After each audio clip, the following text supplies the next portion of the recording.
493 jours d'attente. Frank Aylett, le supporter le plus loyal de Manchester United, avait fait une promesse folle, ne pas couper ses cheveux tant que les Red Devils n'enchaîneraient pas 5 victoires consécutives. Ce soir, il était à un match de la délivrance. Une seule victoire le séparait du salon de coiffure. Mais le football, mes amis, c'est cruel. Et ce qui s'est passé à West Ham ce soir est l'illustration parfaite de ce sport impitoyable. Restez avec moi parce que ce match de la 26e journée de Premier League nous a offert du suspense jusqu'à la dernière seconde, littéralement. Avant de plonger dans le vif du sujet, petit rappel du contexte. Manchester United arrivait à Londres sur une série de 4 victoires consécutives. L'euphorie commençait à gagner Old Trafford. Michael Carrick, à la tête de l'équipe, semblait enfin avoir trouvé la formule magique. Les supporters rêvaient d'une 5e victoire qui aurait consolidé cette 4e place tant convoitée en Premier League. En face, West Ham n'était pas venu pour faire de la figuration. Les Hammers sortaient eux aussi d'une excellente période avec 4 victoires sur leurs 5 derniers matchs. Une équipe en confiance, jouant à domicile, avec l'énergie du désespoir, puisqu'ils ne comptent que 2 points d'avance sur la zone rouge. Oui, vous avez bien entendu, 2 petits points sur le premier relégable. Chaque match est une finale pour eux. La première mi-temps, relativement équilibrée, sans grandes occasions franches. Les deux équipes se jaugeaient, se respectaient. On sentait que le match allait se jouer sur un détail, une étincelle, un moment de génie ou d'inattention. Et ce moment est arrivé à la 50e minute. Thomas Souček, le colosse tchèque, le guerrier du milieu de terrain des Hammers, fait trembler les filets. 1-0 pour West Ham. Le stade explose, les supporters londoniens y croient. Frank Aylett, quelque part dans les tribunes ou devant son écran, voit sa coupe de cheveux s'éloigner encore un peu plus.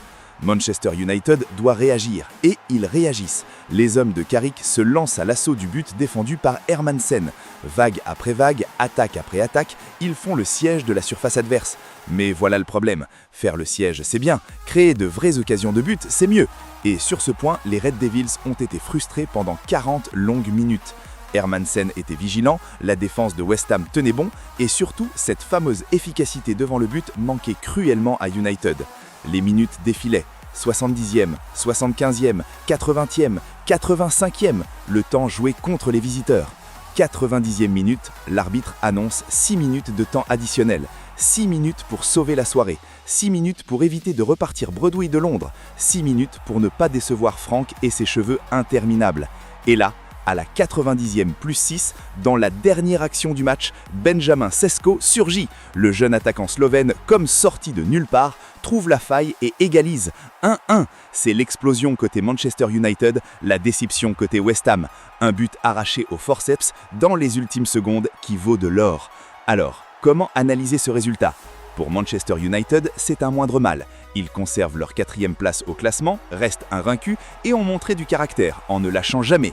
Mais avouons-le, c'est aussi une occasion manquée de creuser l'écart avec leurs poursuivants et de continuer sur leur belle dynamique. Pour West Ham, c'est une énorme déception. Ils menaient, ils tenaient le coup, ils étaient à quelques secondes d'une victoire précieuse dans leur course au maintien. Ce point les maintient à flot, mais ils auraient pu prendre le large avec les 3 points. Et Frank Aylett dans tout ça ? Eh bien, ses cheveux continueront de pousser. 493 jours et le compteur tourne toujours. La prochaine occasion, dès le prochain match de Manchester United. L'espoir fait vivre, comme on dit. Ce match nous rappelle pourquoi nous aimons tant le football. Jusqu'au dernier souffle, tout est possible. Dites-moi en commentaire, pensez-vous que Manchester United peut vraiment viser le titre cette saison ou est-ce que cette 4e place est déjà un exploit ? Abonnez-vous, likez et on se retrouve très bientôt pour d'autres analyses foot. Ciao !